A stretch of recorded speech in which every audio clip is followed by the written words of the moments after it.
we'll be discussing about today is your IAM. ಆಯ್ತಾ? So ನಾವು IAM ನ ನಾವು ಐಡೆಂಟಿಟಿ ಅಂಡ್ ಆಕ್ಸೆಸ್ ಮ್ಯಾನೇಜ್ಮೆಂಟ್ ಅಂತ ಕರಿತೀವಿ. So IAM is expanded as identity and access management. Okay, so ಈಗ before we actually jump in to the concept of IAM, first ಒಂದು example ಮೂಲಕ ಅರ್ಥ ಮಾಡ್ಕೊಳ್ಳೋಣ IAM ಹೇಗೆ ಇರುತ್ತೆ ನಿಮ್ಮ AWS ಅಲ್ಲಿ ಅಂತ. ಓಕೆ, ಸೊ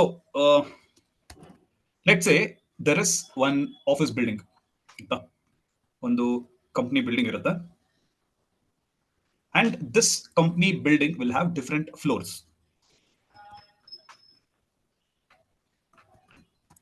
ಈ ಕಂಪ್ನಿ ಬಿಲ್ಡಿಂಗ್ ಅಲ್ಲಿ there are various floors.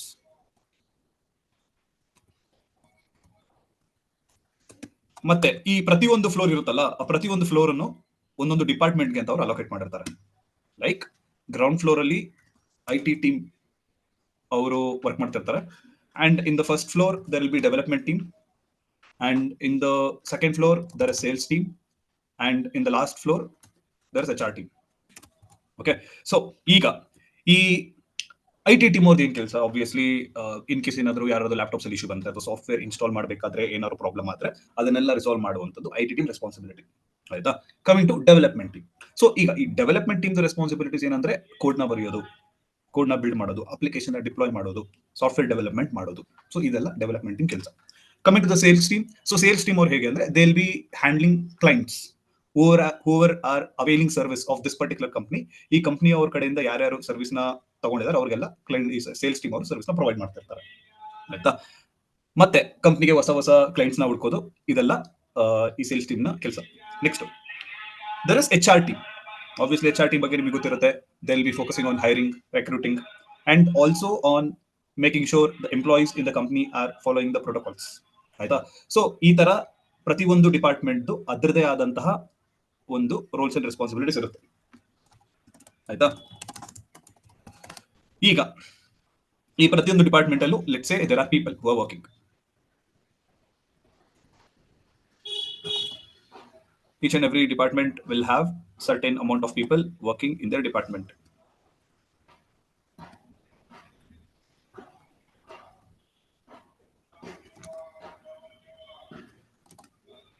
Okay, so ಈಗ ನಾವು ಇದನ್ನ ನಮ್ಮ IAM ಗೆ ರಿಲೇಟ್ ಮಾಡ್ತಾ ಬರೋಣ. Okay, let's start relating this to our IAM. So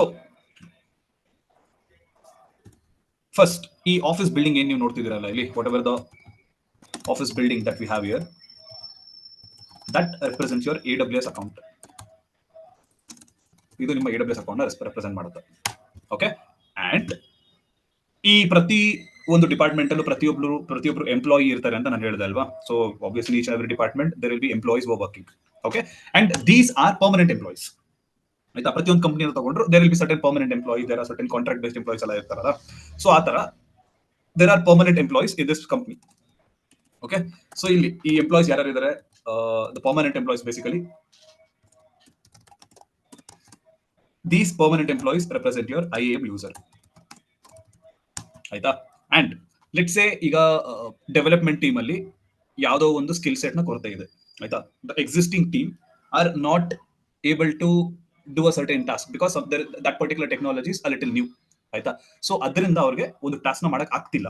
ಅದಕ್ಕೆ ಅವ್ರು ಏನ್ ಮಾಡ್ತಾರೆ ಅಂದ್ರೆ ಒಬ್ರು ರಿಸೋರ್ಸ್ ನ ಹೈರ್ ಮಾಡ್ಕೋತಾರೆ ಫಾರ್ ಟೆಂಪರರಿ ಪರ್ಪಸ್. ಈಗ 6 months ಆಗಿರ್ಬೋದು ಅಥವಾ 9 months ಆಗಿರ್ಬೋದು.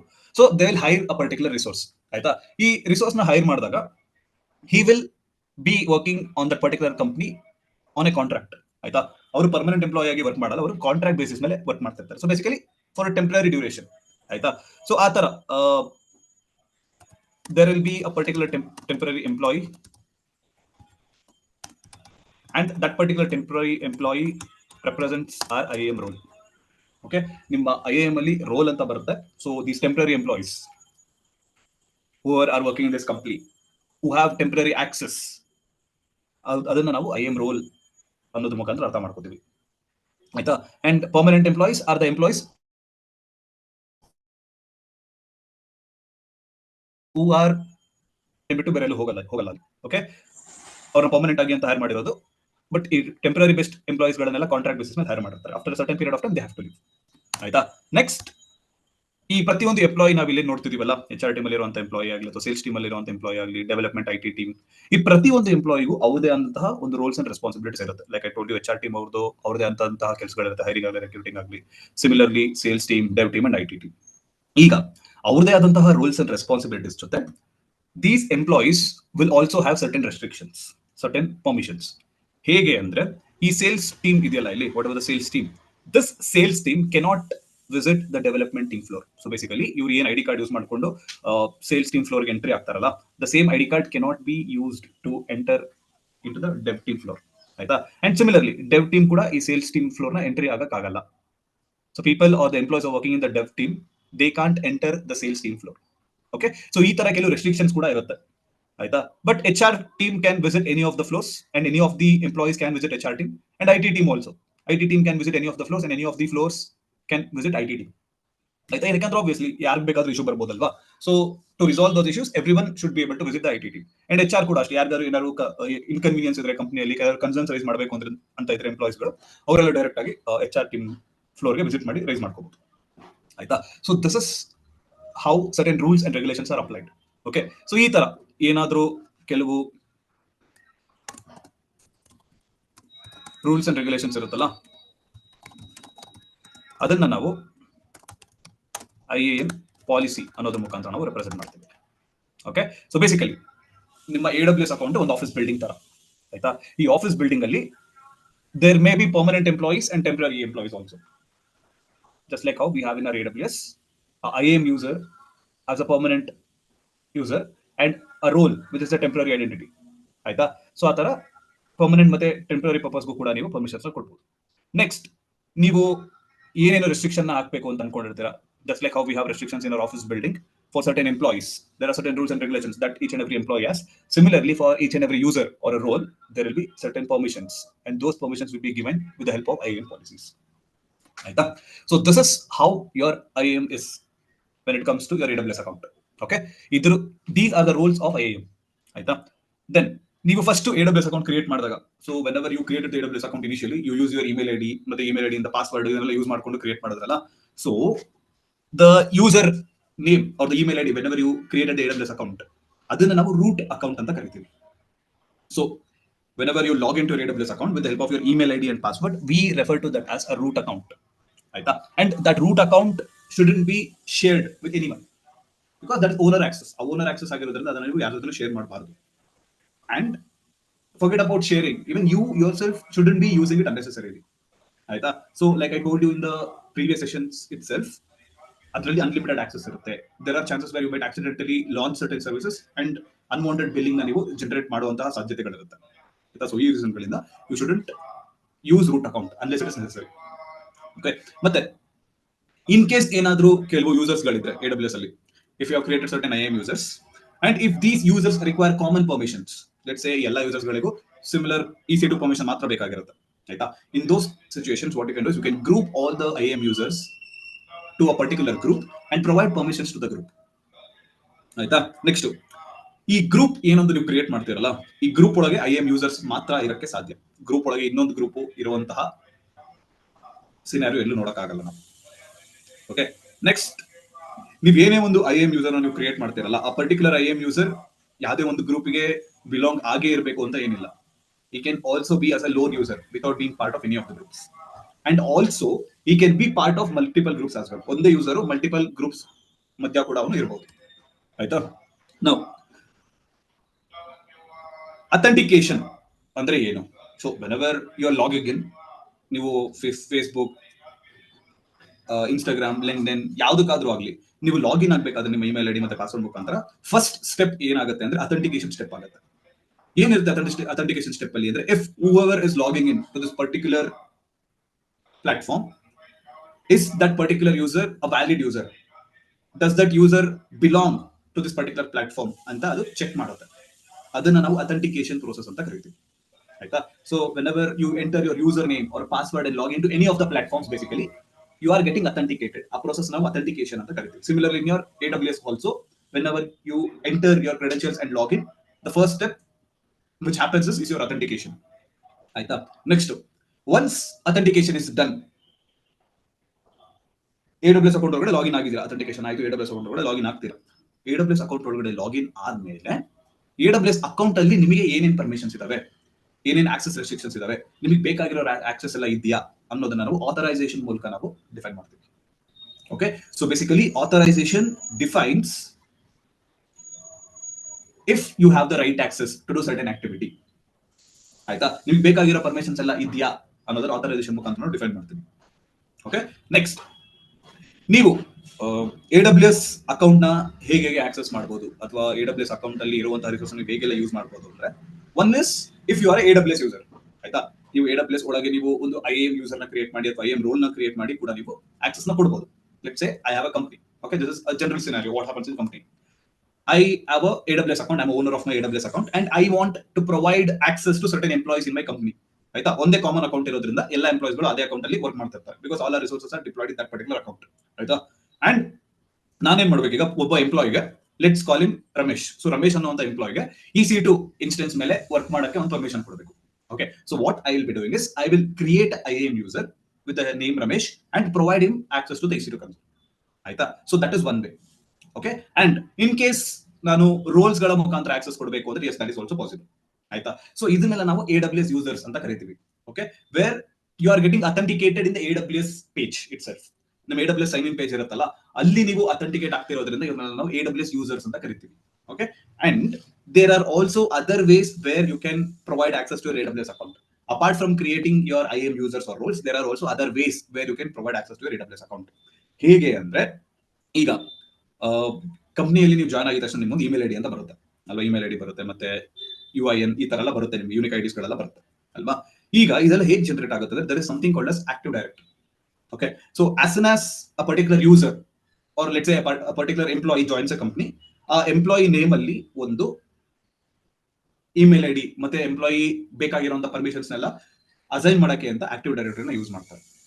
ಆಯ್ತಾ, so when the username or the password or let's say the email ID of that particular employee is created and the unique ID for the particular employee is created, the related passwords are also, sorry, the related permissions are also given to the particular employee in the active directory. Aita, so adra permissions koduvaga allenu, I mean in the active directory itself you can also provide permissions to the AWS account. Aita, so instead of creating a new IAM user and providing the permission to the particular employee, ನೀವು active directory ಅಲ್ಲೂ ಕೂಡ ಒಂದು permission ಕೊಡಬಹುದು. So basically you are getting authenticated in something called as active directory. ಆಯ್ತಾ, so that is your Azure concept. It has nothing to do with AWS. Azure ಅಲ್ಲಿ ಅದು native concept ಅದು active directory ಅನ್ನೋದು. So most of the companies make use of that whenever they want to create email IDs for the new employees. ಆಯ್ತಾ, so ಆ ತರ ಏನ್ ಮಾಡ್ತಾರೆ, active directory ಅನ್ನುವಂತಹ ಸರ್ವಿಸ್ ಅಲ್ಲಿ ಅವ್ರಿಗೆ ಈ ಪರ್ಟಿಕ್ಯುಲರ್ ಇಮೇಲ್ ಐಡಿಗೆ ಆರ್ ಪರ್ಟಿಕ್ಯುಲರ್ ಎಂಪ್ಲಾಯಿಗೆ ಬೇಕಾಗಿರುವಂತಹ ಪರ್ಮಿಷನ್ಸ್ ನ ಪ್ರೊವೈಡ್ ಮಾಡ್ತಾರೆ. ಪರ್ಮಿಷನ್ಸ್ ಪ್ರೊವೈಡ್ ಮಾಡಿ ಅಲ್ಲೇ ಅಥೆಂಟಿಕೇಟ್ ಮಾಡಿ then the user will be directly logging in to AWS account. ಆಯ್ತಾ, ಅಂತ ಯೂಸರ್ಸ್ ಗಳನ್ನ ನಾವು ಫೆಡರೇಟೆಡ್ ಯೂಸರ್ಸ್ ಅಂತ ಕರಿತೀವಿ AWS ಅಲ್ಲಿ. Okay, so the employees are the users who are logging in to AWS account as IAM user or to the AWS console. ಆಯ್ತಾ, ಇಂಥ user ಗಳನ್ನ ನಾವು AWS ಯೂಸರ್ಸ್ ಅಂತ ಕರಿತೀವಿ. And if the users are logging in to the AWS account after being authenticated somewhere else, ಎಲ್ಲೋ ಬೇರೆ ಕಡೆ, like in our case active directory authenticate ಆಗ್ತಿದ್ದಾರೆ ಆ ಪರ್ಟಿಕ್ಯುಲರ್ ಎಂಪ್ಲಾಯೀಸ್. ಸೊ ಅಲ್ಲಿ ಅಥೆಂಟಿಕೇಟ್ ಆಗಿ ನಿಮ್ಮ AWS ಅಕೌಂಟ್ ಅಲ್ಲಿ ಏನಾದ್ರು ಆಕ್ಟಿವಿಟಿನ ಮಾಡ್ತಿದ್ದಾರೆ ಅಂದ್ರೆ ಅಂತ ಯೂಸರ್ಸ್ ಗಳನ್ನ ನಾವು ಫೆಡರೇಟೆಡ್ ಯೂಸರ್ಸ್ ಅಂತ ಕರಿತೀವಿ. ಓಕೆ, ನೆಕ್ಸ್ಟ್ ನೀವು ಏನೇ ಒಂದು ಪರ್ಮಿಷನ್ ಕೊಡಬೇಕಂದ್ರು AWS ಅಕೌಂಟ್ ಅಲ್ಲಿ, ಸೊ ಇಷ್ಟು ದಿನ ನಾವೇ ನೋಡಿದೀವಿ, ನಾವು ಏನ್ ಬೇಕಾದ್ರೂ ಅಡ್ಮಿನಿಸ್ಟ್ರೇಟರ್ ಆಕ್ಸೆಸ್ ಅನ್ನುವಂತಹ ಪಾಲಿಸಿನ ನಮ್ಮ IAM ಯೂಸರ್ಗೆ ಅಟ್ಯಾಚ್ ಮಾಡ್ಕೊಂಡು ಏನ್ ಬೇಕಾದ್ರೂ ಆಕ್ಟಿವಿಟಿನ ನಾವು ಮಾಡಕ್ಕೆ ಪರ್ಮಿಷನ್ ಇರೋದ್ರಿಂದ ಎಲ್ಲ ಆಕ್ಟಿವಿಟಿಗಳನ್ನು ನಾವು ಯಾವುದೇ ರೀತಿಯಾದ ಇಶ್ಯೂಸ್ ಇಂದ ಮಾಡ್ತಾ ಇದೀವಿ. ಆಯ್ತಾ, but there are also certain ways where you can restrict permissions. ಆಯ್ತಾ, ಇದನ್ನ ನಾವು ಗ್ರಾನ್ಯುಲಾರ್ ಕಂಟ್ರೋಲ್ ಅಂತ ಕರಿತೀವಿ. ಓಕೆ, ಸೊ ಬೇಸಿಕಲಿ ನೀವು ಯಾವುದೇ ಒಬ್ಬ ಯೂಸರ್ಗೆ ಪರ್ಮಿಷನ್ ನ ಕೊಡಬೇಕಾದ್ರೂ ಕೂಡ ನೀವು ನ್ಯಾರೋ ಡೌನ್ ಮಾಡಿ ಪರ್ಮಿಷನ್ ನ ಯಾವ ರಿಸೋರ್ಸಿಗೆ ಬೇಕು, ಯಾವ ಆಕ್ಟಿವಿಟಿಗೆ ಬೇಕು ಅನ್ನೋ ಉದ್ದೇಶ ಇಟ್ಕೊಂಡು ನೀವು ಪ್ರತಿಯೊಂದು ಯೂಸರ್ಗೂ ಪರ್ಮಿಷನ್ ನ ಕೊಡಬಹುದು. ಫಾರ್ ಎಕ್ಸಾಂಪಲ್, ನೀವೇನಾದ್ರೂ ಒಂದು EC2 ಇನ್ಸ್ಟೆನ್ಸ್ ನ ಬರೀ ಸ್ಟಾರ್ಟ್ ಮಾಡಕ್ಕೆ ಅಂತ ಪರ್ಮಿಷನ್ ನ ಕೊಡಬೇಕು ಅಂತ ಇದ್ರೆ, yes you can provide permission such a way. ಬರೀ ಸ್ಟಾರ್ಟ್ ಮಾತ್ರ. Let's say there is an EC2 instance, you want to provide a permission to an employee in your company to only start the particular EC2 instance at a particular time. ಅವರು stop ಮಾಡಕ್ಕಾಗಲ್ಲ, delete ಮಾಡಕ್ಕಾಗಲ್ಲ, ಏನು ಮಾಡಕ್ಕಾಗಲ್ಲ EC2 instance ನ. ಬರೀ EC2 instance start ಮಾತ್ರ ಮಾಡಬೇಕು. Yes, that can also be done. ಆಯ್ತಾ, so to perform single action, ಏನೋ ಒಂದು ಪರ್ಟಿಕ್ಯುಲರ್ ಆಕ್ಟಿವಿಟಿ ನೀವು ಮಾಡಬೇಕು ಅಂದ್ರೆ ಅದಕ್ಕೂ ಕೂಡ ಒಂದು ಪರ್ಮಿಷನ್ ಕೊಡಬಹುದು. ಆಯ್ತಾ, ದೆನ್ ನೀವು ಒಂದು ಪರ್ಟಿಕ್ಯುಲರ್ AWS ರಿಸೋರ್ಸ್ ಮೇಲೆ ಪರ್ಮಿಷನ್ ಕೊಡಬೇಕು ಅಂದ್ರೆ yes, that can also be done. Okay, ಏನಾದ್ರು 2-3 EC2 ಇನ್ಸ್ಟೆನ್ಸ್ ಗಳಿದಾವೆ AWS ಅಕೌಂಟ್ ಅಲ್ಲಿ, ನೀವು ಯಾವುದೋ ಒಂದೇ ಒಂದು EC2 ಇನ್ಸ್ಟೆನ್ಸ್ಗೆ ಆ EC2 ಇನ್ಸ್ಟೆನ್ಸ್ ನ ಸ್ಟಾರ್ಟ್ ಮಾಡಬೇಕು ಅನ್ನುವಂತ ಪರ್ಮಿಷನ್ ನ ಕೊಡಬೇಕು ಅಂದ್ರೆ yes that can also be done. The permission can be given in that way as well.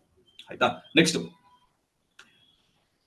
ನೀವೇನಾದ್ರೂ ನಿಮ್ಮ AWS ಅಕೌಂಟ್ ನ ಬರೀ ಒಂದು ಪರ್ಟಿಕ್ಯುಲರ್ IP ಅಡ್ರೆಸ್ ಇಂದ ಮಾತ್ರ ಆಕ್ಸೆಸ್ ಮಾಡಬೇಕು ಒಬ್ಬ ಯೂಸರ್ ಅನ್ನುವಂತಹ ರೆಸ್ಟ್ರಿಕ್ಷನ್ ಏನಾದ್ರು ಹಾಕಬೇಕು ಅಂದ್ರೆ that can also be done. So you can let a particular user access your AWS account only from a specific IP address. Aita. And not only that, you can also provide permission to a particular IAM user for a specific time window. Aita. Iga, for example, let's say there is a training institute. Okay, a training institute ಅಲ್ಲಿ ಹೇಗೆ ಅಂದ್ರೆ AWS account ಅಲ್ಲಿ labs ಮಾಡ್ತಾ ಇರ್ತಾರೆ. So 9 AM ಇಂದ 5 PM ವರೆಗೂ labs ಮಾಡ್ತಾ ಇರ್ತಾರೆ. ಆಯ್ತಾ. So the IAM users will be created based on the number of students who are attending the training. ಆಯ್ತಾ. ಈಗ ಪ್ರತಿಯೊಂದು ಸ್ಟೂಡೆಂಟ್ ನೇಮ್ ಅಲ್ಲಿ ಒಂದು IAM ಯೂಸರ್ ಕ್ರಿಯೇಟ್ ಆಗಿರ್ತಾರೆ. ಆಯ್ತಾ. ಸೊ ಟ್ರೈನಿಂಗ್ ಟೈಮ್ ಹೇಗಿರುತ್ತೆ 9 AM ಇಂದ 5 PM ಇರೋದ್ರಿಂದ ಬರೀ ಆ ಟೈಮ್ ಅಲ್ಲಿ ಮಾತ್ರ ಅವರು AWS ಅಕೌಂಟ್ ಗೆ ಲಾಗಿನ್ ಆಗಬೇಕು and have to do certain activities. ಆಯ್ತಾ. ಸೊ ಆ ತರ ಏನಾದ್ರು ರಿಕ್ವೈರ್ಮೆಂಟ್ ಇದ್ರೆ if you want to restrict access for a particular time window then that can also be done with the help of your IAM. ಆಯ್ತಾ. So this is how you provide granular control. ನೀವು ಕೊಡುವಂತ permission ನೀವು restrict ಮಾಡಿ narrow down ಮಾಡಿ ಕೊಡಬಹುದು. Okay. So again, ನಿಮ್ಮ IAM users ಅಂದ್ರೆ these are the users which are created in an AWS account and ನೀವು ಯೂಸರ್ ನ ಕ್ರಿಯೇಟ್ ಮಾಡಿದ ತಕ್ಷಣ ಅದಕ್ಕೆ ಅವರಿಗೆ ಒಂದು ಕ್ರೆಡೆನ್ಶಿಯಲ್ಸ್ ಅಂತ ಅಟ್ಯಾಚ್ ಆಗಿ ಬರುತ್ತೆ. ನೇಮ್, ಪಾಸ್ವರ್ಡ್, ಆಕ್ಸೆಸ್ ಕೀಸ್ ಅಂತೆಲ್ಲ ಬರುತ್ತೆ. ಆಯ್ತಾ. ಮತ್ತೆ ಇನ್ ಕೇಸ್ ಏನಾದ್ರೂ ನೀವು ಒಂದು ಗ್ರೂಪ್ ನ ಕ್ರಿಯೇಟ್ ಮಾಡಿ ಆ ಗ್ರೂಪ್ ಗೆ ಪರ್ಮಿಷನ್ ಕೊಡಬೇಕು ಅಂದ್ರೆ yes that can also be done. If there are similar employees, let's say ನನ್ನ ಕಂಪನಿಯಲ್ಲಿ ಒಂದು 5-6 ಜನ ಎಂಪ್ಲಾಯ್ ಇದ್ದಾರೆ. ಆ 5-6 ಜನ ಎಂಪ್ಲಾಯಿಗೂ ನಾನು EC2 ಪರ್ಮಿಷನ್ ನ ಕೊಡಬೇಕು. So instead of individually providing permission to each and every user, what I can do is ಈ ಎಲ್ಲಾ ಎಂಪ್ಲಾಯಿಗಳನ್ನು ಒಂದು ಗ್ರೂಪ್ ಅಂತ ಕ್ರಿಯೇಟ್ ಮಾಡಿ ಆ ಗ್ರೂಪ್ ಗೆ ನಾನು ಪರ್ಮಿಷನ್ಸ್ ಕೊಟ್ರೆ the permission which is given to the group will be reflecting for the users individually. ಆಯ್ತಾ. ಮತ್ತೆ ರೋಲ್ಸ್. ಸೊ ನಾನು ಆಗ್ಲೇ ಹೇಳ್ತಿದ್ದೆ ನಿಮಗೆ. ಸೊ ಇನ್ ಕೇಸ್ ಏನಾದ್ರು ನೀವು ಟೆಂಪರರಿ ಬೇಸಿಸ್ ಮೇಲೆ ಕೆಲವು ಯೂಸರ್ಸ್ ಏನಾದ್ರು ಪರ್ಮಿಷನ್ಸ್ ಕೊಡಬೇಕು ಅಂದ್ರೆ then you can provide the permission with the help of roles. ಆಯ್ತಾ. ಸೊ ಅಗೇನ್ ಈ ರೋಲ್ಸ್ ಅನ್ನೋದಕ್ಕೆ ಯಾವುದೇ ರೀತಿಯಾದ ಕ್ರೆಡೆನ್ಶಿಯಲ್ಸ್ ಇರಲ್ಲ. So like I told you, these roles or the users who are logging in with the help of roles will be authenticated elsewhere. So ಇದು ನಿಮ್ಮ federated users ಅಂತ ಇರ್ತಾರಲ್ಲ, so it is helpful for those people. Okay. So ಅಂತಹ user ಗಳಿಗೆ ನೀವು roles ನ ಕೊಟ್ಟು ನೀವು ಆಕ್ಸೆಸ್ ಕೊಡಬಹುದು. And you can also set a particular time period. ನೀವು ಇಲ್ಲಿವರೆಗೂ ಆಕ್ಸೆಸ್ ನ ಕೊಡಬೇಕು ಅಥವಾ ಇಷ್ಟು ತಿಂಗಳಾದ್ಮೇಲೆ ಆಕ್ಸೆಸ್ ನ ರಿಮೂವ್ ಮಾಡಬೇಕು ಅಂದ್ರೆ then that can also be set in your roles. ಆಯ್ತಾ. Next, coming to permissions. So ನೀವು ಯಾವ ತರ ಪರ್ಮಿಷನ್ಸ್ ಕೊಡಬಹುದು? So first of all permission ಕೊಡಕ್ಕೆ ನಾವು ಏನ್ ಯೂಸ್ ಮಾಡ್ತೀವಿ ಅಂದ್ರೆ AWS ಅಲ್ಲಿ we use something called as policy. ಆಯ್ತಾ. ಸೊ ನೀವು ಯಾವುದೇ ಒಬ್ಬ IAM ಯೂಸರ್ಗೆ ಅಥವಾ ಒಂದು ರೋಲ್ಗೆ ನೀವೇನಾದ್ರು ಪರ್ಮಿಷನ್ಸ್ ಕೊಡಬೇಕು ಅಂದ್ರೆ we provide permissions with the help of policies. Again in the policy also we have 3 types. ಆಯ್ತಾ. ಸೊ ಈಗ ನಾನು ಒಬ್ಬ ಪರ್ಟಿಕ್ಯುಲರ್ IAM ಯೂಸರ್ಗೆ ಒಂದು ಪರ್ಮಿಷನ್ ಕೊಡಬೇಕು. Okay. So first there is one type of policy known as AWS managed policy. So AWS managed policy ಹೇಗೆ ಅಂದ್ರೆ these are the predefined pre-existing permission sets which are available in AWS. ಆಯ್ತಾ. So ನಿಮ್ಮ AWS account ಅಲ್ಲಿ ಪ್ರತಿಯೊಂದು AWS account ಅಲ್ಲೂ ಕೂಡ ಈ ಪಾಲಿಸಿಗಳು ಸ್ಟ್ಯಾಂಡರ್ಡ್ ಪಾಲಿಸಿಗಳು ಅವೈಲೇಬಲ್ ಆಗಿರುತ್ತೆ. ಆಯ್ತಾ. these are the standalone policies which are predefined in AWS from the AWS people itself. ಅವರೇನೆ ಕೆಲವು ಪಾಲಿಸಿಗಳನ್ನ ಜನರೇಟ್ ಮಾಡಿ ಇಟ್ಟಿರ್ತಾರೆ AWS ಅಕೌಂಟ್ ಅಲ್ಲಿ. If you want you can make use of those policies. ಅದು ಸ್ಟ್ಯಾಂಡರ್ಡ್ ಪಾಲಿಸೀಸ್. ಆಯ್ತಾ. ಈಗ ಒಬ್ಬ ಎಂಪ್ಲಾಯಿಗೆ ಬರೀ EC2 ಕನ್ಸೋಲ್ ಆಕ್ಸೆಸ್ ಕೊಡಬೇಕು ಅಂದ್ರೆ yes you can make use of that particular policy. Okay. Next, there is also something called as customer managed policy.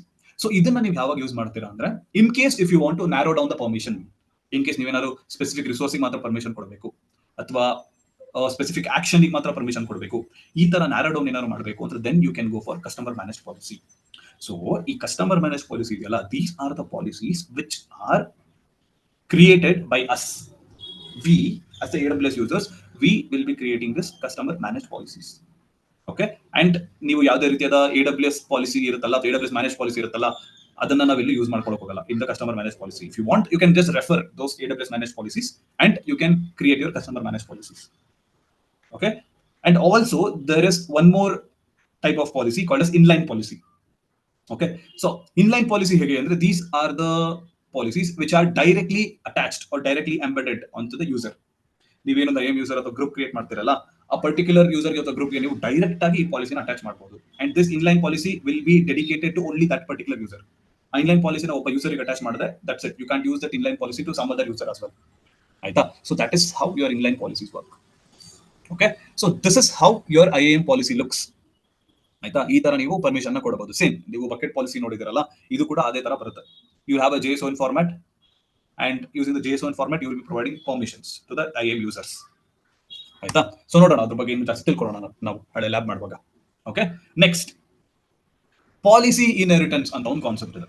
So ಈ policy inheritance ಯಾವಾಗ apply ಆಗುತ್ತೆ ಅಂದ್ರೆ, whenever you are making use of groups, ಬರೀ ಒಬ್ಬ particular individual IAM user ಮಾತ್ರ ಅಲ್ಲದೆ, ಅವನಿಗೆ ಮಾತ್ರ ಪರ್ಮಿಷನ್ ಕೊಡೋದಲ್ಲದೆ, ನೀವು ಒಂದು ಗ್ರೂಪ್ ನ ಕ್ರಿಯೇಟ್ ಮಾಡಿ ಗ್ರೂಪ್ ಒಳಗೆ IAM ಯೂಸರ್ಸ್ ನ ಹಾಕಿ ಆ ಗ್ರೂಪ್ ಗೆ ನೀವೇನಾದ್ರು ಪರ್ಮಿಷನ್ಸ್ ಕೊಡ್ತಿದ್ದೀರಾ ಅಂದ್ರೆ, there are chances where your policy inheritance may ಅಕ್ಕರ್.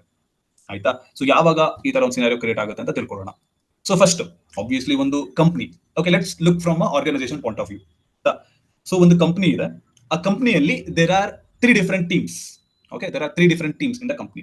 So ಒಂದು ಡೆವಲಪರ್ಸ್ ಟೀಮ್ ಅಂತ ಇದೆ, ಆಡಿಟ್ ಟೀಮ್ ಅಂತ ಇದೆ, ಮತ್ತೆ ಆಪರೇಷನ್ಸ್ ಟೀಮ್ ಅಂತ ಇದೆ. ಆಯ್ತಾ. ಸೊ ಈ 3 ಡಿಫರೆಂಟ್ ಟೀಮ್ ಗಳಿಗೆ ನಾವು ಡಿಫರೆಂಟ್ ಟೈಪ್ಸ್ ಆಫ್ ಪರ್ಮಿಷನ್ ನ ಕೊಡಬೇಕಾಗುತ್ತೆ. ಆಯ್ತಾ. So let's say for example the developer team only wants to access EC2 console. ಬರೀ EC2 ಕನ್ಸೋಲ್ ಮಾತ್ರ ಇವರು ಆಕ್ಸೆಸ್ ಮಾಡಬೇಕಾಗಿರುತ್ತೆ, ಬೇರೆ ಯಾವ ಕನ್ಸೋಲ್ ಇವರು ಆಕ್ಸೆಸ್ ಮಾಡಕ್ಕೆ ಪರ್ಮಿಷನ್ ಕೊಡಬಾರ್ದು. ಆಯ್ತಾ. So you are providing access to EC2 console for the developer team. ಮತ್ತೆ ಈ ಆಪರೇಷನ್ಸ್ ಟೀಮ್ ಅಲ್ಲಿ you are providing access to only S3. So ಈ ಟೀಮ್ ಬರೀ S3 ಸರ್ವಿಸ್ ಮೇಲೆ ವರ್ಕ್ ಮಾಡಬೇಕಾಗಿರುತ್ತೆ. ಸೊ ಬರೀ S3 ಮಾತ್ರ ನೀವು ಆಕ್ಸೆಸ್ ಕೊಟ್ಟಿರ್ತೀರ. So the employees are the users over belong to the operations team, they will only be able to access S3. ಆಯ್ತಾ. ಅದ್ರ ಜೊತೆ ಇಲ್ಲಿ ಆಡಿಟ್ ಟೀಮ್ ಇದೆಯಲ್ಲ, ಈ ಆಡಿಟ್ ಟೀಮ್ ಅಲ್ಲಿ ನೀವೇನ್ ಮಾಡಿರ್ತೀರಾ, EC2 ಆಯ್ತು, S3 ಆಯ್ತು, you will be providing access to EFS console. ಆಯ್ತಾ. ಆಡಿಟ್ ಟೀಮ್ ಅಲ್ಲಿ ಏನಾಗಿರುತ್ತೆ, EFS ಆಕ್ಸೆಸ್ ಅನ್ನು ಕೊಡಬೇಕಾಗಿರುತ್ತೆ. Okay, so there are 3 different teams and 3 different teams have 3 different permissions. 3 different permissions to be assigned for their employees. Okay, ಈಗ ಈ ತರ ಒಂದು situation ಇದ್ದಾಗ ಪ್ರತಿಯೊಂದು ಎಂಪ್ಲಾಯಿಗೆ ಅದು ಹೇಗೆ ಎಫೆಕ್ಟ್ ಆಗುತ್ತೆ ಅಂತ ತಿಳ್ಕೊಳ್ಳೋಣ. ಓಕೆ, ಸೊ ಫಸ್ಟ್ ಆಲಿಸ್ ಅನ್ನುವಂತ ಎಂಪ್ಲಾಯಿಗೆ, since is part of the developers group, he will be having access to the EC2 console. ಅದೇ EC2 ಅಲ್ಲಿ ಅವ್ನು ಏನ್ ಬೇಕಾದ್ರೂ ಮಾಡ್ಕೋಬಹುದು. EC2 ಕನ್ಸೋಲ್ ಫುಲ್ ಆಕ್ಸೆಸ್ ಇರುತ್ತೆ ಅವನಿಗೆ. EC2 ಬಿಟ್ಟು ಬೇರೆ ಯಾವ ಸರ್ವಿಸ್ ಆಕ್ಸೆಸ್ ಮಾಡಕ್ಕಾಗಲ್ಲ. S3 ಆಗಲಿ, EFS ಆಗಲಿ, VPC ಆಗಲಿ, ಯಾವುದೇ ಒಂದು ಸರ್ವಿಸ್ ಆಗಲಿ ಅವನದನ್ನ ಆಕ್ಸೆಸ್ ಮಾಡಕ್ಕಾಗಲ್ಲ. ಯಾಕಂದ್ರೆ ಬರೀ EC2 ಮಾತ್ರ ಒಂದು ಪರ್ಮಿಷನ್ ರೆಸ್ಟ್ರಿಕ್ಟ್ ಆಗಿದೆ. Then there is another user called Bob. So Bob ಕೂಡ ಸೇಮ್ ಆಲಿಸ್ ತರಾನೇ.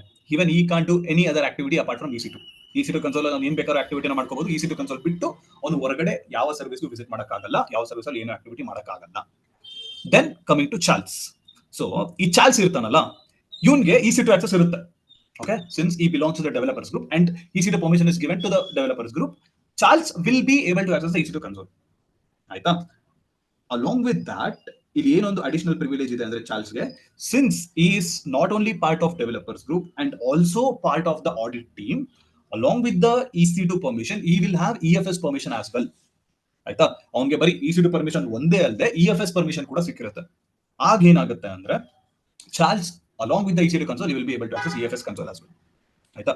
So compare to Bob and Alice, ಚಾರ್ಲ್ಸ್ಗೆ ಸ್ವಲ್ಪ ಜಾಸ್ತಿ ಪರ್ಮಿಷನ್ ಇದೆ, ಬಿಕಾಸ್ ಈ is part of 2 different groups. ಆಯ್ತಾ. ಅವನಿಗೆ 2 ಗ್ರೂಪ್ ಕೂಡ ಪರ್ಮಿಷನ್ಸ್ ಸಿಗುತ್ತೆ ಆಗ. ಆಯ್ತಾ. ಇದನ್ನ ನಾವು ಪಾಲಿಸಿ ಇನ್ಹೆರಿಟೆನ್ಸ್ ಅನ್ನೋದು. ಆಯ್ತಾ. ಈ ಗ್ರೂಪ್ ಅಲ್ಲಿ ಅಟ್ಯಾಚ್ ಮಾಡಿರುವಂತಹ ಪರ್ಮಿಷನ್ ಅಥವಾ ಪಾಲಿಸಿ ಕೂಡ ಅಪ್ಲೈ ಆಗಿರುತ್ತೆ. ಈ ಪರ್ಟಿಕ್ಯುಲರ್ ಗ್ರೂಪ್ ಅಲ್ಲಿ ಕೊಟ್ಟಿರುವಂತಹ ಪಾಲಿಸಿ ಕೂಡ ಇವನಿಗೆ ಅಪ್ಲೈ ಆಗುತ್ತೆ. ಆಯ್ತಾ. Next there is operations team. ಇದ್ರಲ್ಲಿ ಹೇಗೆ ಅಂದ್ರೆ, coming from Edward, starting from Edward like I told you, ಬರೀ S3 ಪರ್ಮಿಷನ್ ಮಾತ್ರ ಇರುತ್ತೆ ಅವನಿಗೆ. S3 ಸರ್ವಿಸ್ ಮಾತ್ರ ಆಕ್ಸೆಸ್ ಮಾಡಕ್ಕಾಗುತ್ತೆ. So we have our the company has provided S3 permissions only to the operations team, and since Edward is part of the operations team, he will be able to access the S3 console. Aita. Then coming to David, since David is also part of the operations team, even he will be able to access the S3 console. Aita. But here, as you can see, David is not only part of the operations team, avanu audit team allu kuda idana. Aita. David is also part of the audit team. Hೀಗಿರೋದ್ರಿಂದ he can get permission from both the operations team as well as the audit team. So operations team ಇಂದ ಅವನಿಗೆ S3 permission ಸಿಗ್ತಿದೆ and audit team ಇಂದ ಅವನಿಗೆ EFS permission ಸಿಕ್ಕಿದೆ. So here David will have access to both EFS console as well as S3 console. ಆಯ್ತಾ. So ಇಲ್ಲಿ ಚಾರ್ಲ್ಸ್ಗೆ EC2 ಮತ್ತೆ EFS access ಇರುತ್ತೆ, ಮತ್ತೆ ಡೇವಿಡ್ಗೆ S3 ಮತ್ತೆ EFS ಆಕ್ಸೆಸ್ ಇರುತ್ತೆ. Okay, this is how policy inheritance works. ಆಯ್ತಾ. ಈಗ ಈ ತರ ಒಂದು ಸಿನಾರಿಯೋ ಇದ್ದಾಗ, ಲೆಟ್ಸ್ ಅಸ್ಯೂಮ್ ಈ ಆಡಿಟ್ ಟೀಮ್ ಇರ್ತಾರಲ್ಲ, along with the EFS access they will deny EC2 access. Okay, so ನಾನು ನಿಮಗೆ ಪಾಲಿಸಿ ಕೂಡ ಕ್ರಿಯೇಟ್ ಮಾಡೋಕೆ ಹೇಳಿದ್ದೆ. ಬಕೆಟ್ ಪಾಲಿಸಿ ಎಲ್ಲೂ ಕೂಡ ನೀವು ಬರೀ ಪರ್ಮಿಷನ್ ಅಲೋ ಮಾಡಬೇಕು ಅಂತಾನೆ ಕೊಡಬೇಕು ಅಂತೇನಿಲ್ಲ. You can also provide permission to deny certain access to particular user ಅಲ್ವಾ. ಸೊ ಈಗ similarly what happens here is, ಈ ಆಡಿಟ್ ಟೀಮ್ ಅಲ್ಲಿ EFS ಅಲೋ ಜೊತೆ EC2 ಡಿನೈ ಪರ್ಮಿಷನ್ಸ್ ಕೂಡ ಇರುತ್ತೆ. ಆಯ್ತಾ. ಆಗ ಒಬ್ಬ ಪರ್ಟಿಕ್ಯುಲರ್ ಯೂಸರ್ಗೆ ಅದು ಎಫೆಕ್ಟ್ ಆಗುತ್ತೆ. And that is none other than Charles. Here, Charles will have EC2 allow access. From the developers group. EC2 ನ ಅಲೋ ಮಾಡಿ EC2 ಸರ್ವಿಸ್ಗೆ ಆಕ್ಸೆಸ್ ನ ಡೆವಲಪರ್ಸ್ ಗ್ರೂಪ್ ಇಂದ ಅವನು ಪಡ್ಕೊಂಡಿದ್ದಾನೆ. But in the audit team he has EFS access, but along with the EFS access they are saying EC2 access shouldn't be allowed ಅಂತ. ಆಯ್ತಾ? So EFS access ಜೊತೆ EC2 access ನ remove ಮಾಡಿ ಅಂತ ಕೇಳ್ತಿದ್ದಾರೆ ಆಡಿಟ್ ಟೀಮ್ ಅಲ್ಲಿ. ಆಗ ಚಾರ್ಲ್ಸ್ಗೆ conflict create ಆಗುತ್ತೆ. ಒಂದ್ ಕಡೆ ಪರ್ಮಿಷನ್ ಅಲೋ ಆಗಿದೆ, ಇನ್ನೊಂದ್ ಕಡೆ EC2 ಗೆ ಪರ್ಮಿಷನ್ ಡಿನೈ ಆಗಿದೆ. Now what happens in this scenario? ಈಗ to understand this I give an example. ಯಾರೋ ಒಬ್ಬ ವ್ಯಕ್ತಿ ರೋಡ್ ಅಲ್ಲಿ ಹೋಗ್ತಾ ಇರ್ತಾನೆ, ಗಾಡಿ ಓಡಿಸ್ಕೊಂಡು, ಟೂ ವೀಲರ್ ಓಡಿಸ್ಕೊಂಡು ಹೋಗ್ತಾ ಇರ್ತಾನೆ. ಪೊಲೀಸು ಹಿಡಿದು ಸೈಡ್ಗೆ ಹಾಕ್ತಾನೆ. ಸೈಡ್ಗೆ ಹಾಕ್ಬಿಟ್ಟು ಸರ್ ನಿಮ್ ಡೀಲ್ ಡಾಕ್ಯುಮೆಂಟ್ಸ್ ತೆಗೀರಿ ಅಂತ ಹೇಳ್ತಾನೆ. ತೆಗಿತಾನೆ, ಎಲ್ಲ ಕರೆಕ್ಟ್ ಆಗಿರುತ್ತೆ. ಅದಾದ್ಮೇಲೆ ನೆಕ್ಸ್ಟ್ ನಿಮ್ಮ ಎಮಿಷನ್ ಟೆಸ್ಟ್ ಆಗಿದೆ ಅಂತ ಕೊಡ್ತಾನೆ, ಅದನ್ನು ಕರೆಕ್ಟ್ ಆಗಿ ಮಾಡಿಸಿರ್ತಾನೆ, ಅದನ್ನು ಕೊಡ್ತಾನೆ, ಇನ್ಶೂರೆನ್ಸ್ ಕಾಪಿ ಎಲ್ಲ ಕೇಳ್ತಾನೆ, ಎಲ್ಲ ಕರೆಕ್ಟ್ ಆಗಿರುತ್ತೆ ಒಂದು. ಬಟ್ ಸ್ಟಿಲ್ ಪೊಲೀಸ್ ಅವನ್ನ ಸುಮ್ಮನೆ ಹೋಗೋದು ಬಿಡಲ್ಲ, ಫೈನ್ ಆಗದೆ ಹಂಗೆ ಕಳ್ಸಲ್ಲ. ಏನಕ್ಕೆ ಅಂದ್ರೆ ಹೆಲ್ಮೆಟ್ ಹಾಕಿರಲ್ಲ. ಆಯ್ತಾ? So even though he had enough reasons to let the person go, even though everything else was valid, still he held that particular person because he was not wearing helmet. Okay, ಒಂದೇ ಒಂದು fault ಇತ್ತು ಅಂದ್ರೂ ಕೂಡ ಅವರು ಬಿಡಲ್ಲ. Similarly in your AWS account, even though you provide EC2 access from 10 other groups to Charles, if there is only one group which is denying permissions to Charles for the EC2 console, then Charles will not be able to access the EC2 console. Which means here deny takes the highest priority. Deny permission ಇದೆಯಲ್ಲ, ಆ deny permission ಅನ್ನೋದು ಜಾಸ್ತಿ priority ತಗೊಳುತ್ತೆ.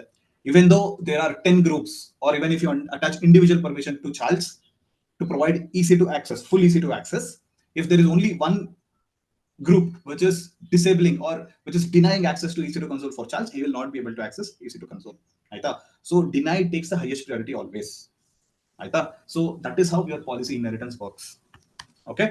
Next, coming to password policy. ಇವಾಗ ನೀವು ಯಾವುದೇ ಒಂದು IAM user ನ ಕ್ರಿಯೇಟ್ ಮಾಡಬೇಕು ಅಂದ್ರೆ IAM ಯೂಸರ್ಗೆ ಒಂದು ಪಾಸ್ವರ್ಡ್ ನ ಕೂಡ ನೀವು ಕ್ರಿಯೇಟ್ ಮಾಡೇ ಮಾಡ್ತೀರಾ. Now we have to make sure that whatever the password that is created for that particular IAM user, it's a strong password ಅಂತ.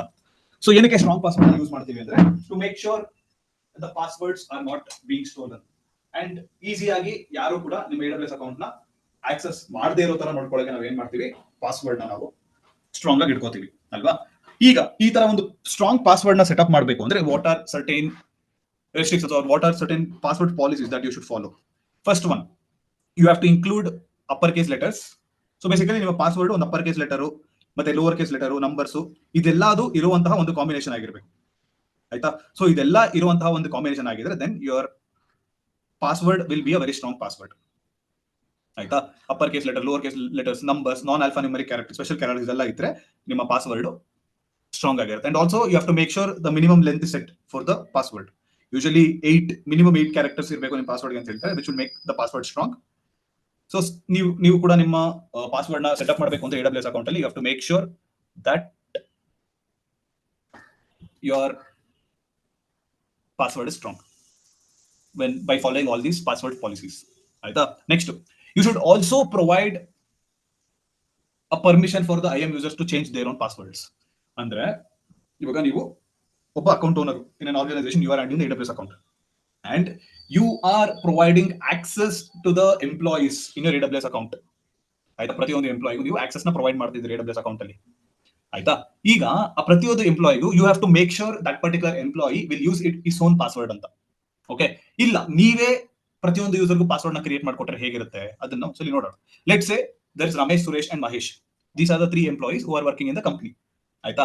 ಈಗ in case as owner you create password for these 3 people, what you would do is Mahesh 1234, Suresh 1234, Ramesh 1234 ಅಂತ 3 different password ಗಳನ್ನ create ಮಾಡಿಬಿಟ್ಟು IAM users ಗಳನ್ನ create ಮಾಡಿ ಕೊಡ್ತೀರಾ.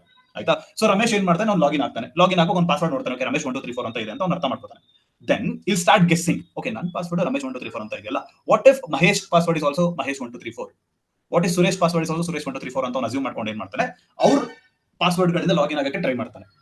ಆಯ್ತಾ? So ಅವ್ರ ಕ್ರೆಡೆನ್ಶಿಯಲ್ಸ್ ಇಂದ ಇವನು ಲಾಗಿನ್ ಆದ್ರೆ AWS ಅಕೌಂಟ್ ಒಳಗಡೆ, then whatever the activity this Ramesh does will be in the name of the other 2 people. ಅವ್ನು ಯಾವ ಕ್ರೆಡೆನ್ಶಿಯಲ್ ಯೂಸ್ ಮಾಡ್ಕೊಂಡು ಲಾಗಿನ್ ಆಗಿರ್ತಾನಲ್ಲ ಅವ್ರ ಹೆಸರನ್ನ ತೋರಿಸ್ತಾ ಇರುತ್ತೆ AWS ಅಕೌಂಟ್ ಅಲ್ಲಿ, these people have done these activities ಅಂತ. ಓಕೆ? ಸೊ ಈ ತರ ಇನ್ಕನ್ವೀನಿಯನ್ಸ್ ನ ಅವಾಯ್ಡ್ ಮಾಡಕ್ಕೆ ಯೂಶಲಿ ಏನ್ ಮಾಡ್ತಾರೆ ಅಂದ್ರೆ people are allowed to use their own password. ಆಯ್ತಾ? Next, you have to set password expiration time as well. ಈಗ ಪ್ರತಿಯೊಂದು IAM ಯೂಸರ್ ಅಂತ ನೀವು ಕ್ರಿಯೇಟ್ ಮಾಡಿದ್ರೆ ಆ ಪ್ರತಿಯೊಂದು IAM ಯೂಸರ್ಗೂ ನೀವು ಪಾಸ್ವರ್ಡ್ ಎಕ್ಸ್ಪೈರೇಷನ್ ಡೇಟ್ ನ ಸೆಟಪ್ ಮಾಡಬೇಕು. ಏನಕ್ಕೆ, if they are using same password for a longer period of time, it is vulnerable, it is set to be vulnerable. ಆಯ್ತಾ, ಒಂದೇ ಪಾಸ್ವರ್ಡ್ ಜಾಸ್ತಿ ಜನ ಯೂಸ್ ಮಾಡಿದ್ರೆ ಆ ಪಾಸ್ವರ್ಡ್ ಲೀಕ್ ಆಗುವಂತ ಚಾನ್ಸಸ್ ಅಥವಾ ಪಾಸ್ವರ್ಡ್ ಸ್ಟೀಲ್ ಆಗುವಂತ ಚಾನ್ಸಸ್ ಜಾಸ್ತಿ ಇರುತ್ತೆ. ಆಯ್ತಾ, and you have to make sure the same password is not being reused. The main intention of setting the password expiry and renewing the password is to change the password. ನೀವು password change ಮಾಡಬೇಕಾದ್ರೂ ಹಳೆ password ನೀವು use ಮಾಡಬೇಕು ಅಥವಾ ಹಳೆ password ನೀವು use ಮಾಡಿದ್ರೆ then it will not serve the purpose. So you have to prevent reusing the password. ಆಯ್ತಾ, next there is also something called as multi-factor authentication in your AWS account. ಆಯ್ತಾ, so ಈ multi-factor authentication ನೀವು WhatsApp ಅಲ್ಲಿ ನೋಡಿರ್ತೀರಾ, Gmail ಅಲ್ಲಿ ನೋಡಿರ್ತೀರಾ, Instagram ಅಲ್ಲಿ ಕೂಡ ನೋಡಿರ್ತೀರಾ. So what happens in this multi-factor authentication is, as the name itself indicates, you are authenticating multiple times. Okay, so first ಏನ್ ಮಾಡ್ತೀರಾ ಅಂದ್ರೆ, let's take an example of your Instagram. So Instagram ಅಲ್ಲಿ ನೀವು first ಹೇಗೆ authenticate ಆಗ್ತೀರಾ ಅಂದ್ರೆ, Instagram user name ಅಥವಾ email ID ಅಥವಾ ಫೋನ್ ನಂಬರ್ ಅಥವಾ ಪಾಸ್ವರ್ಡ್ ಹಾಕಿ ನೀವು ಲಾಗಿನ್ ಆಗ್ತೀರಾ. Once you click on login, you will not be directly logged into the Instagram page. ಆಯ್ತಾ, instead what it will ask you is, it will ask you for a OTP. ಆಯ್ತಾ, ನೀವು correct ಆಗಿ user name ಮತ್ತೆ password ಹಾಕಿದ್ರು ಸಹ ಅದು ಒಂದು OTP ಕೇಳುತ್ತೆ, just to make sure you are the right user who are logging in. ಆ OTP ಎಲ್ಲಿ ಹೋಗುತ್ತೆ ಅಥವಾ ಕೋಡ್ ಎಲ್ಲಿ ಹೋಗುತ್ತೆ ಅಂದ್ರೆ, whoever is the actual user of that particular Instagram account ಅವನಿಗೆ ಮಾತ್ರ ಹೋಗುತ್ತೆ.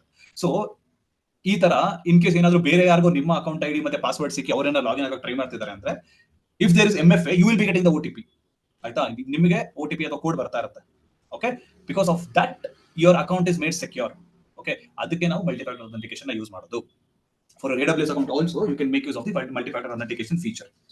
Aita, instead of just using username and password, you can also provide another step of authentication. ಅಲ್ಲಿ ನಿಮಗೆ ಕೋಡ್ ಬರುತ್ತೆ, ಆ ಕೋಡ್ ನ ನೀವು ಎಂಟರ್ ಮಾಡಿದ್ರೆ you will be able to log in. Okay, so ಬೇರೆ ಒಬ್ಬ ಯೂಸರ್ ಯಾರೊಬ್ರು ನಿಮ್ಮ AWS ಅಕೌಂಟ್ ಕ್ರೆಡೆನ್ಶಿಯಲ್ಸ್ ನ ತಗೊಂಡು ಅವರು ಏನು ಮಾಡಕ್ ಆಗಲ್ಲ. ಆಗ even though they are logging in using the right credentials, code ನಿಮಗೆ ಬರೋದ್ರಿಂದ they will not be able to log into the AWS account. ಆಯ್ತಾ, next there are certain devices which you can use to set up MFA. So Google Authenticator anta barutte, Microsoft Authenticator anta barutte, matte Authy anta device barutte. So there are several devices which are available in the internet. Play Store alli agirbodu, Apple Store alli agirbodu, Google alli irbodu, esto devices galu barutte to provide authentication. Aita, so you can download any of these authenticator apps and add MFA for your AWS account. Aita, then ಈಗ ನಾವು ಇಷ್ಟು ದಿನ ಏನ್ ಮಾಡ್ತಿದ್ವಿ ಅಂದ್ರೆ, ಒಬ್ಬ ಯೂಸರ್ನ create ಮಾಡ್ಕೊಂಡಿದ್ವಿ, IAM ಯೂಸರ್ನ, and IAM ಯೂಸರ್ಗೆ ಒಂದು ಪಾಸ್ವರ್ಡ್ ಮತ್ತೆ ಯೂಸರ್ ನೇಮ್ ಕೂಡ ಇತ್ತು ಅಲ್ವಾ. ಆ ಪಾಸ್ವರ್ಡ್ ಮತ್ತೆ ಯೂಸರ್ ನೇಮ್ ನ ಹಾಕಿ AWS ಕನ್ಸೋಲ್ ಅಲ್ಲಿ ನಾವು ಲಾಗಿನ್ ಆಗ್ತಾ ಇದ್ವಿ. So basically you use to open the browser, and in the browser you use to search for AWS login, and in that particular page you use to enter the user name as well as the password and you use to log into the AWS console. ಆಯ್ತಾ, this is one way of logging into the AWS account. Okay, through the AWS management console, like how we are doing these days. ಇಷ್ಟು ದಿನ ನಾವು ಹೇಗೆ ಮಾಡ್ಕೊಂಡ್ ಬಂದಿದ್ದೀವಲ್ಲ ಅದನ್ನ ನಾವು AWS management console access ಅಂತ ಕರಿತೀವಿ. ಆಯ್ತಾ, ಅದಕ್ಕೆ ನಾವು ಲಾಗಿನ್ ಆಗಕ್ಕೆ ನಮ್ಮ IAM ಯೂಸರ್ ನೇಮ್ ಮತ್ತೆ ಪಾಸ್ವರ್ಡ್ ಯೂಸ್ ಮಾಡ್ಕೊಂಡು ಲಾಗಿನ್ ಆಗ್ತೀವಿ. ನಾವು apart from logging in through the AWS management console or from your browser, you can also log in through your command line interface. ನಿಮ್ಮ CMD ಇರುತ್ತಲ್ಲ, command line interface, ಅದ್ರ ಮುಖಾಂತರ ಕೂಡ ನೀವು ಲಾಗಿನ್ ಆಗಬಹುದು ನಿಮ್ಮ AWS ಅಕೌಂಟ್ ಗೆ. Okay, from your laptop, instead of opening a browser and logging in through the browser from the AWS management console, you can also log into the AWS console with the help of your command line interface. CMD ಮುಖಾಂತರ ಕೂಡ ನೀವು login ಆಗಬಹುದು. But here you will not be using the same credentials like what you use in your management console. ನಿಮ್ಮ management console ಅಲ್ಲಿ ಏನ್ ಮಾಡ್ತೀರಾ, browser ಅಲ್ಲಿ user name ಮತ್ತೆ ಪಾಸ್ವರ್ಡ್ ನ ಯೂಸ್ ಮಾಡ್ಕೊಂಡು ಲಾಗಿನ್ ಆಗ್ತೀರಾ. ಬಟ್ ನಿಮ್ಮ ಕಮಾಂಡ್ ಲೈನ್ ಇಂದ ನೀವೇನಾದ್ರೂ ಲಾಗಿನ್ ಆಗ್ತಾ ಇದ್ದೀರಾ ಅಂದ್ರೆ, you can't use the username and password. Instead you will be using something called as access key. ಆಯ್ತಾ, ಸೊ ಆಕ್ಸೆಸ್ ಕೀ ಅನ್ನೋದನ್ನ ನಾವು ಯೂಸ್ ಮಾಡ್ಕೊಂಡು ಲಾಗಿನ್ ಆಗ್ತೀವಿ ಕಮಾಂಡ್ ಲೈನ್ ಮುಖಾಂತರ. Okay, so that is another way of logging in to AWS account. ಅದು AWS account ಒಳಗಡೆ ಅಥವಾ AWS ಅಕೌಂಟ್ಗೆ ಅಥೆಂಟಿಕೇಟ್ ಆಗಬೇಕು ಅಂದ್ರೆ ದಿಸ್ ಇಸ್ ಅನದರ್ ವೇ. ನಾವು in case if you are developing certain application, ಈಗ ಏನೋ ಒಂದು ಅಪ್ಲಿಕೇಶನ್ ನೀವು ಡೆವಲಪ್ಮೆಂಟ್ ಮಾಡ್ತಿದ್ದೀರಾ, ಈ ಅಪ್ಲಿಕೇಶನ್ ಡೆವಲಪ್ಮೆಂಟ್ ಮಾಡಿರೋದ್ರಿಂದ ಅಪ್ಲಿಕೇಶನ್ ಕೋಡ್ ಅಲ್ಲಿ ನೀವು ಎಲ್ಲೋ ಒಂದ್ ಕಡೆ ಈ AWS ಸರ್ವಿಸ್ ಯಾವುದೋ ಒಂದನ್ನ ಯೂಸ್ ಮಾಡಬೇಕಾಗಿರುತ್ತೆ. Let's say for example you have to get some file from S3 bucket. ಆಯ್ತಾ, ಸೊ S3 ಬಕೆಟ್ ಇಂದ ಫೈಲ್ ನೀವು ಫೆಚ್ ಮಾಡಬೇಕು ಅಂದ್ರೆ you have to be authenticated first. ಆಯ್ತಾ, S3 ಬಕೆಟ್ಗೆ ನೀವು ಅಥೆಂಟಿಕೇಟ್ ಆಗಬೇಕು. ಓಕೆ, ಸೊ ಆ ಅಥೆಂಟಿಕೇಶನ್ ಹೇಗಾಗುತ್ತೆ ಅಂದ್ರೆ, if you are trying to authenticate to your AWS account from a particular software or from a particular piece of code, ಅವಾಗ ನಾವು software development kit ಅನ್ನುವಂತಹ tool ನಾವು ಯೂಸ್ ಮಾಡ್ತೀವಿ. Okay, so with the help of your software development kit also you can log in to your AWS account. So that is another way of logging into your AWS account. Command line ಮೂಲಕ ಮಾತ್ರ ಅಲ್ಲದೆ you can also log in from a particular piece of code. ನೀವು ಯಾವುದೋ ಒಂದು ಕಡೆ Java code ಬರೀತಿದ್ದೀರಾ ಅಥವಾ Python code ಏನೋ ಒಂದು ಕಡೆ ಬರ್ದಿ ನೀವು ಅಪ್ಲಿಕೇಶನ್ ಬಿಲ್ಡ್ ಮಾಡ್ತಾ ಇದ್ದೀರಾ. ಅಂಡ್ ಅಪ್ಲಿಕೇಶನ್ ಬಿಲ್ಡ್ ಮಾಡುವಾಗ ಎಲ್ಲೋ ಒಂದು ಕಡೆ ನೀವು S3 ಬಕೆಟ್ ಇರುವಂತಹ ಫೈಲ್ಸ್ ನೀವು ಆಕ್ಸೆಸ್ ಮಾಡಬೇಕಾಗಿರುತ್ತೆ. ಆಯ್ತಾ? So in these kind of scenarios you can authenticate from the application to the AWS console. ಆಯ್ತಾ? ಸೊ ಅದನ್ನ ಮಾಡಕ್ಕೆ will be using something called software development kit. And ಈ ಸಾಫ್ಟ್ವೇರ್ ಡೆವಲಪ್ಮೆಂಟ್ ಕಿಟ್ ಅಲ್ಲೂ ಕೂಡ ನೀವು ಆಕ್ಸೆಸ್ ಕೀಸ್ ನ use ಮಾಡ್ತೀರಾ to authenticate. So to authenticate to the AWS account from the software development kit, you will be still using access keys. ಆಯ್ತಾ? Next ಈ access keys ನ ಹೇಗೆ ಜನರೇಟ್ ಮಾಡೋದು? ಸೊ ಆಕ್ಸೆಸ್ ಕೀಸ್ ನ generate ಮಾಡಬೇಕು ಅಂದ್ರೆ first you have to log in to the AWS management console. Normal ಆಗಿ AWS management console ಗೆ ನೀವು ಲಾಗಿನ್ ಆಗಿ ಬ್ರೌಸರ್ ಇಂದ from there you have to go to the IAM service and there you will be generating the access keys. ಆಯ್ತಾ? So ನೀವು access keys ನ CMD ಇಂದಾನೆ generate ಮಾಡಕ್ಕಾಗಲ್ಲ. ಫಸ್ಟ್ ಆಫ್ ಆಲ್ CMD ಇಂದ ಜನರೇಟ್ ಮಾಡಕ್ಕೆ CMD ಇಂದ login ಆಗಬೇಕು. ಅದಕ್ಕೆ ನಿಮಗೆ ಆಕ್ಸೆಸ್ ಕೀಸ್ ಬೇಕು. Okay, so to get those access keys you will have to first log in to the AWS console. ಆಯ್ತಾ? ಅಂಡ್ ಪ್ರತಿಯೊಂದು ಯೂಸರ್ಗೂ ಆಕ್ಸೆಸ್ ಕೀಸ್ ನ ನೀವು ಪ್ರೊವೈಡ್ ಮಾಡಿ you will have to give them and they will be managing their own access keys. Okay, and ಈ access keys ಹೇಗೆ ಅಂದ್ರೆ just like how you have your user name and password for the IAM user whenever is logging to the AWS management console. Browser ಮುಖಾಂತರ login ಆಗುವಾಗ management ಕನ್ಸೋಲ್ಗೆ ಹೇಗೆ ಒಂದು user name ಮತ್ತೆ password ಇರುತ್ತೋ ಅದೇ ತರಾನೇ ನಿಮ್ಮ ಆಕ್ಸೆಸ್ ಕೀಸ್ ಕೂಡ. ಸೊ ನಿಮ್ಮ ಆಕ್ಸೆಸ್ ಕೀಸ್ ಅಲ್ಲಿ there secret access key and access key ID, access key ID ಮತ್ತು secret access key ಅಂತ ಬರುತ್ತೆ. ಸೊ ನಿಮ್ಮ access key ID is similar to the user name, your IAM user name, and secret access key is similar to your password. ಆಯ್ತಾ? ಒಬ್ಬ IAM user ಗೆ ನೀವೇನೊಂದು user name ಮತ್ತೆ password create ಮಾಡ್ತಿರಲ್ಲ, it is similar to your access key ID and secret access key. Okay, so ನಿಮ್ಮ access key ಮತ್ತೆ secret access key ಹೇಗಿರುತ್ತೆ ಅಂದ್ರೆ ಈ ತರ ಕಾಣಿಸುತ್ತೆ ನಿಮಗೆ. access key ID is something like this and secret access key is something like this. ಆಯ್ತಾ? So ಇದನ್ನ ನಾಳೆ ಲ್ಯಾಬ್ ಅಲ್ಲಿ ನೋಡೋಣ ಹೇಗೆ ಜನರೇಟ್ ಮಾಡೋದು ಅಂತ ಎಲ್ಲ. Okay, so like I told you, if you want to do certain activities in your AWS account with the help of your CMD command line ಮುಖಾಂತರ ನೀವೇನಾದ್ರು ಆಕ್ಟಿವಿಟಿನ ಮಾಡಬೇಕು ಅಂದ್ರೆ first what you will have to do is you will have to download something called as AWS CLI. ಆಯ್ತಾ? So ಈ AWS CLI ಅನ್ನುವಂತಹ ಒಂದು tool ನ ನೀವು ಡೌನ್ಲೋಡ್ ಮಾಡಿ ಆ ಟೂಲ್ ಮುಖಾಂತರ ನೀವು ಲಾಗಿನ್ ಆಗಬೇಕಾಗುತ್ತೆ AWS ಅಕೌಂಟ್ ಗೆ. Okay, and again there are certain commands if you for specific to AWS itself. AWS ಅಲ್ಲೇನೆ ನೀವೇನಾದ್ರು ಸ್ಪೆಸಿಫಿಕ್ ಆಕ್ಟಿವಿಟಿ ಮಾಡಬೇಕು ಅಂದ್ರೆ ಅದಕ್ಕೆ ಆದಂತಹ ಸಪರೇಟ್ ಕಮಾಂಡ್ಸ್ ಗಳು ಇರುತ್ತೆ. ಆಯ್ತಾ? Next there is something called as service roles. ಆಯ್ತಾ? ಸೊ ಈಗ ಒಂದು ಸರ್ವಿಸ್ ಇನ್ನೂ ಒಂದು ಸರ್ವಿಸ್ ನ ಏನಾದ್ರು ಫೆಚ್ ಮಾಡಬೇಕು ಅಥವಾ ಒಂದು ಸರ್ವಿಸ್ ಇನ್ನೊಂದು ಸರ್ವಿಸ್ ಜೊತೆ ಕಮ್ಯುನಿಕೇಟ್ ಮಾಡಬೇಕು ಅಂದ್ರೆ then will be making use of service rules. By default ಏನಾಗಿರುತ್ತೆ ಅಂದ್ರೆ one service cannot communicate with another service. For example, ಈಗ AWS ಅಲ್ಲಿ ಒಂದು ಸರ್ವಿಸ್ ಇದೆ, ಲ್ಯಾಂಬ್ಡಾ ಅನ್ನುವಂತಹ ಒಂದು ಸರ್ವಿಸ್ ಇದೆ. ಸೊ ಲ್ಯಾಂಬ್ಡಾ ಅನ್ನುವಂತಹ ಸರ್ವಿಸ್ ಹೇಗೆ ಅಂದ್ರೆ ಅಲ್ಲಿ ನೀವು ಬೇಸಿಕಲಿ ಕೋಡ್ ನ ಬರೆಯೋದು, ಯಾವುದೇ ರೀತಿಯಾದ ಜಾವಾ ಕೋಡು ಅಥವಾ ಪೈಥಾನ್ ಕೋಡು, Node.js ಕೋಡು, ಈ ತರ ಯಾವುದೋ ಒಂದು ಪ್ರೋಗ್ರಾಮಿಂಗ್ ಲ್ಯಾಂಗ್ವೇಜ್ ಮುಖಾಂತರ ಕೋಡ್ ನ ಬರೀಬಹುದು. ಈ ಕೋಡ್ ಹೇಗೆ ಬರೀಬಹುದು ಅಂದ್ರೆ whatever the activities that you are doing manually, basically ಒಂದು ಇನ್ಸಿಡೆನ್ಸ್ ಸ್ಟಾರ್ಟ್ ಮಾಡುವಂಥದ್ದು, ಸ್ಟಾಪ್ ಮಾಡುವಂಥದ್ದು, ಕ್ರಿಯೇಟ್ ಮಾಡುವಂಥದ್ದು, ಏನೇ ಒಂದು ಆಕ್ಟಿವಿಟಿ ನೀವು ಮ್ಯಾನ್ಯುಯಲ್ ಆಗಿ ಮಾಡ್ತಿದ್ದೀರಲ್ಲ ಅದೆಲ್ಲದನ್ನು ನೀವು ಆಟೋಮೇಟ್ ಮಾಡಕ್ಕೆ ಅಂತ ಒಂದು ಕೋಡ್ ನ ಬರೀಬಹುದು. That is also possible. ಆಯ್ತಾ? ಸೊ ಈ ತರ ಒಂದು ಕೋಡ್ ನ ಬರೆದು ನೀವು ಈ ಸೀಕ್ವೆನ್ಸಸ್ ಕ್ರಿಯೇಟ್ ಮಾಡೋದು ಅಥವಾ ಆಕ್ಸೆಸ್ ಮಾಡೋದು ಮಾಡ್ತಿದ್ದೀರಲ್ಲ, here lambda itself is one of the AWS service. Now because of whatever the code you have written, it has to communicate with another AWS service, that is your EC2. ಆಯ್ತಾ? So basically you are calling one service from another service. ಆಯ್ತಾ? In these kind of scenarios, if one service has to communicate with another service, ಅವಾಗ ನಿಮ್ಮ service rolls ನಿಮಗೆ ತುಂಬಾ ಮುಖ್ಯ. So service rolls ಮುಖಾಂತರ ನೀವು permission ನ ಕೊಡ್ತೀರಾ ಒಂದು ಸರ್ವಿಸ್ ಇನ್ನೊಂದು ಸರ್ವಿಸ್ ನ ಆಕ್ಸೆಸ್ ಮಾಡಕ್ಕೆ. ಆಯ್ತಾ? So basically for services, whatever the AWS services that you have, each and every service will have its own role, and you have to enable permissions for those services to communicate with other services in the same AWS account. By default, ಯಾವುದೇ service ಇನ್ನೊಂದು service ಜೊತೆ communicate ಈಸಿಯಾಗಿ ಮಾಡಲ್ಲ. You will have to enable this communication by providing permissions with the help of service roles. ಆಯ್ತಾ? So next, there are certain security tools in your AWS account. ಆಯ್ತಾ? So ನೀವು ಒಂದು AWS account ನ use ಮಾಡ್ತಿದ್ದೀರಾ ಅಂದ್ರೆ again you will be coming across certain security tools. So first, there is something called as IAM credentials report anta. Okay, so ee IAM credentials report ಮುಖಾಂತರ ನಾವು account level access ನ manage ಮಾಡಬಹುದು.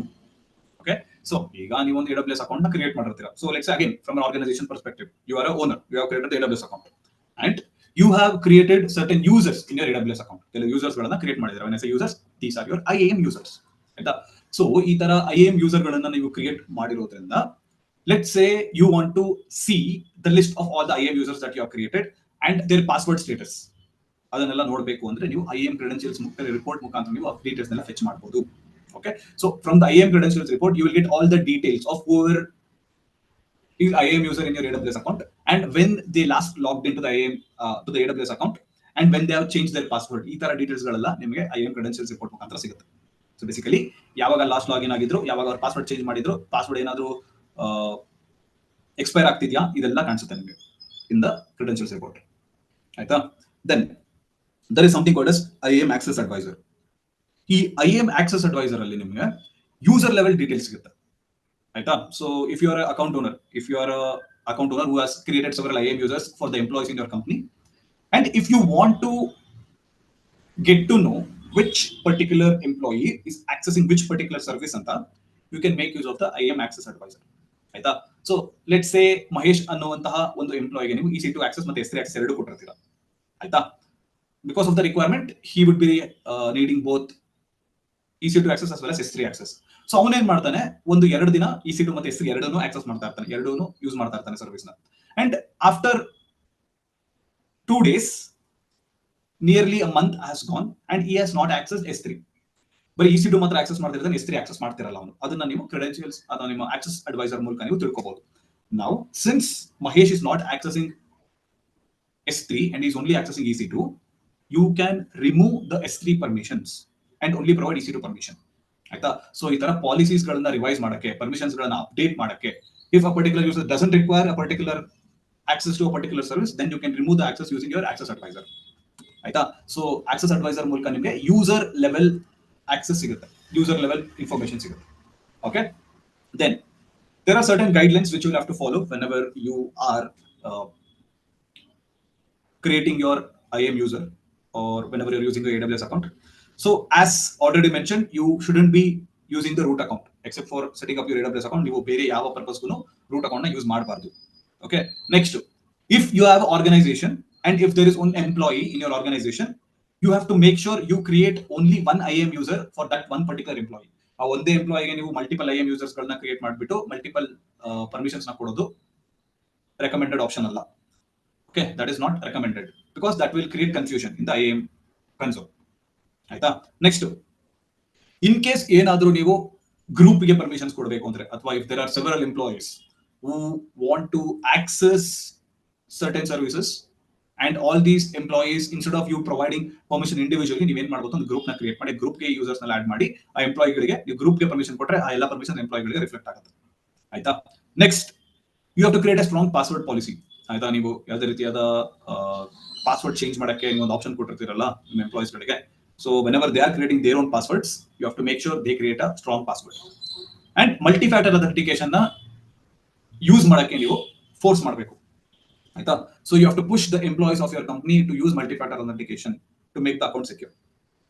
Okay, and in case ನೀವೇನಾದ್ರೂ ಒಂದು service ಇಂದ ಇನ್ನೊಂದು service ನ ನೀವು ಕಾಲ್ ಮಾಡುವಂತದ್ದು ಅಥವಾ ಸರ್ವಿಸ್ ಗಳ ಮಧ್ಯೆ ನೀವೇನಾದ್ರೂ ಕಮ್ಯುನಿಕೇಶನ್ ಮಾಡುವಂತಹ ನೆಸೆಸಿಟಿ ಇದ್ರೆ, you have to make sure you have to make sure AWS service rules are enabled.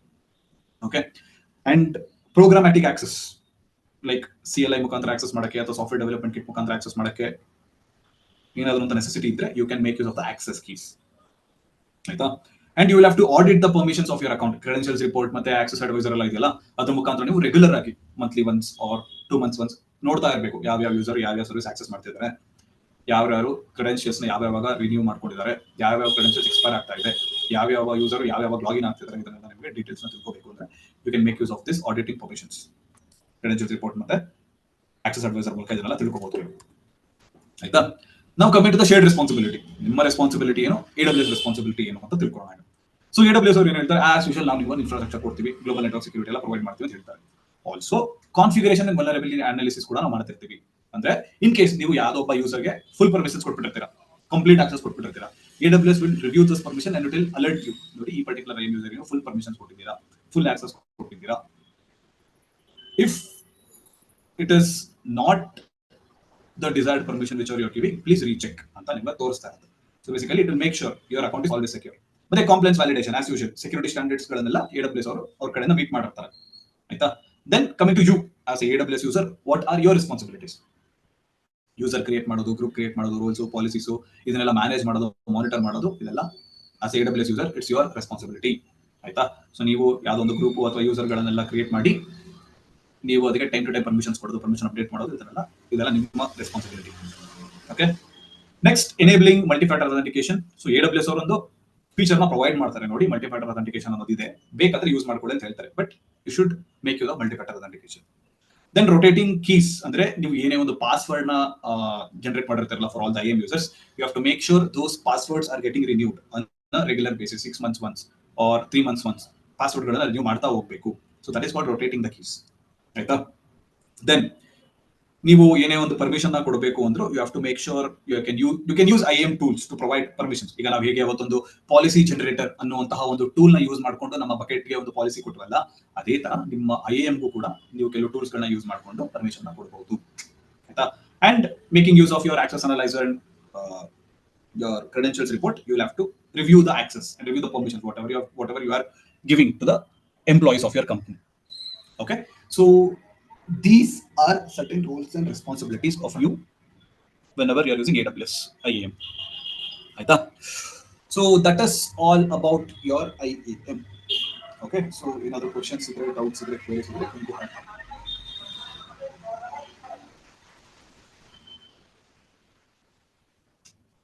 any doubts, any questions, any confusions, any queries? IAM easy ಇದೆ. ಆಯ್ತಾ.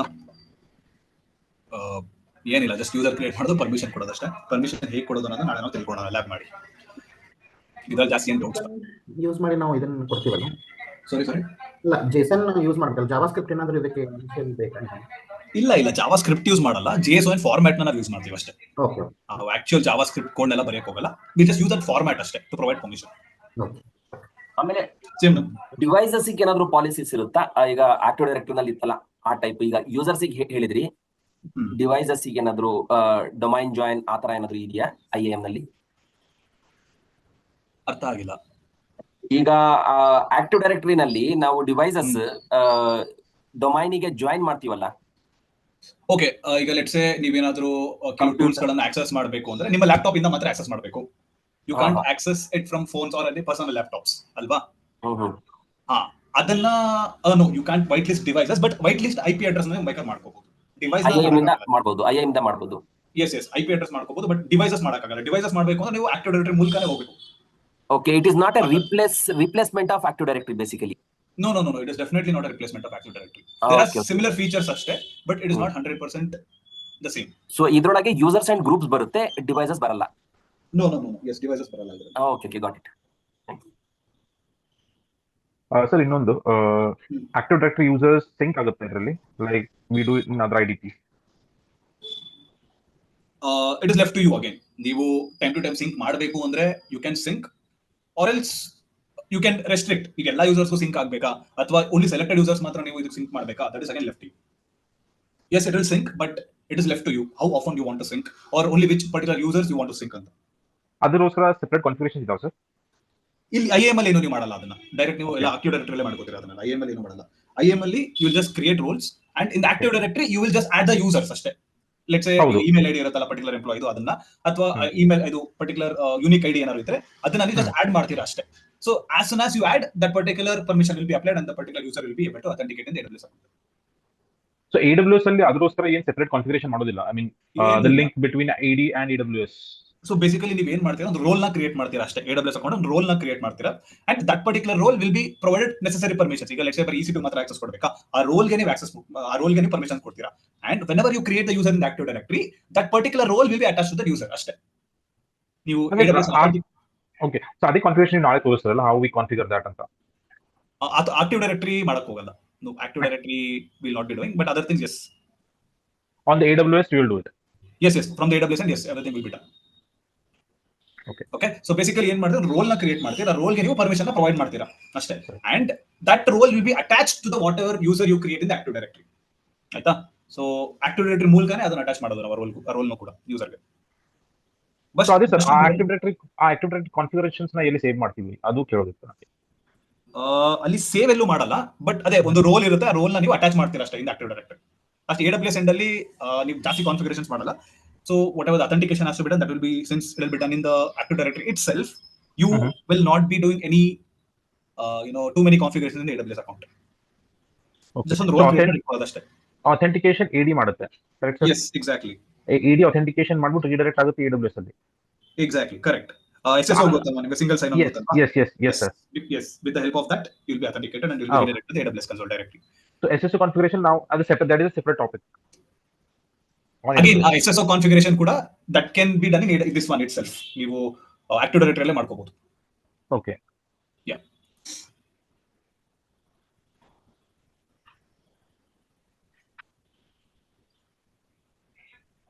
I have a question. Yeah. So take it as can we operate this user creation and group creation in CLI mode as well? Yes, you can. Like take it as example we do in Ubuntu, right? On CLI we use basically we create a user and add it in a specific group, some access, something like that. I'm asking. We can do that, right? Yes, you can do. Yeah, if you have the relevant permissions, yes, you definitely can do. Okay. I'm not about asking about like into EC2. Like take Got it it, as got I it, have a understood. Yeah. Ubuntu private version. Yeah. Yeah, understood. ಇದು related ಅಲ್ಲ, for AWS account basically ನೀವು command line ಮೂಲಕ ನಿಮ್ಮ laptop command line ಮೂಲಕ ನೀವು Windows command line, Windows power shell ಮೂಲಕ ನೀವು ಏನೇ ಒಂದು ಯೂಸರ್ ಕ್ರಿಯೇಟ್ ಮಾಡೋದು, ಡಿಲೀಟ್ ಮಾಡೋದು, yes, that can be done. Okay. ಇದು ಒಂದು ಕ್ವಶನ್ ಇದೆ. ಒಂದು ರೂಟ್ ಯೂಸರ್ ಇಂದ ಎಷ್ಟು IAM ಯೂಸರ್ ನ ಕ್ರಿಯೇಟ್ ಮಾಡಬಹುದು? n ನಂಬರ್ ಆಫ್ ಮಾಡಬಹುದಾ ಇಲ್ಲ ರೆಸ್ಟ್ರಿಕ್ಟ್ ಇದೆಯಾ ಅದ್ರೂನು? You can create any number of IAM users. Okay. There's no restriction on that. Okay. And this IAM is not limited to a particular region. It's a global service. ನೀವು ಎಷ್ಟು ಜನ ಬೇಕಾದ್ರೂ create ಮಾಡ್ಕೋಬಹುದು.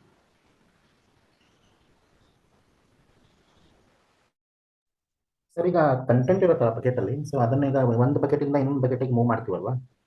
So ಅದು CLI ಇಂದ ಮಾಡ್ಬೋದು? Yes, you can do it from the CLI.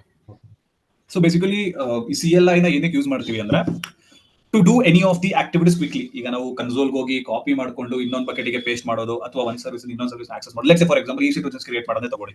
ನೀವು ಈ ನೇಮ್ ಕೊಟ್ಟು OS ಇದನ್ನೆಲ್ಲ ಕೊಟ್ಟು ಕ್ರಿಯೇಟ್ ಮಾಡೋದು, it will take some time. ಒಂದು EC2 ಕ್ರಿಯೇಟ್ ಮಾಡೋದೇನೋ okay, what if you want to create multiple EC2 instances, ಆಯ್ತಾ?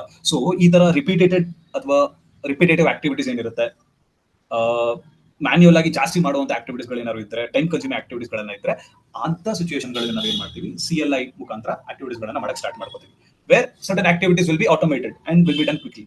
Okay. So it's not only limited for IAM user creation. Yes, you can do any of the activities. The same activities, whatever you do from the console, can be done through the CLI. Okay.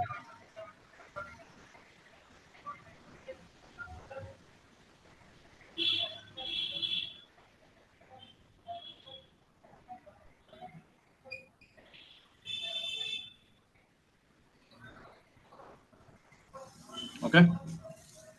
So, if there are no more questions, let me ask mine. So, IAM full form,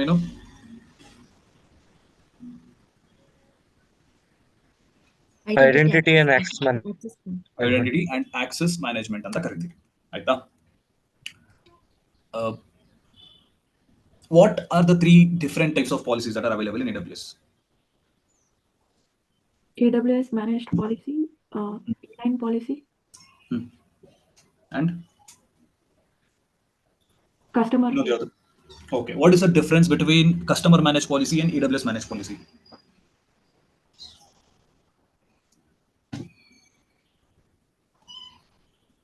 In difference of customer managed policy, AWS managed policy.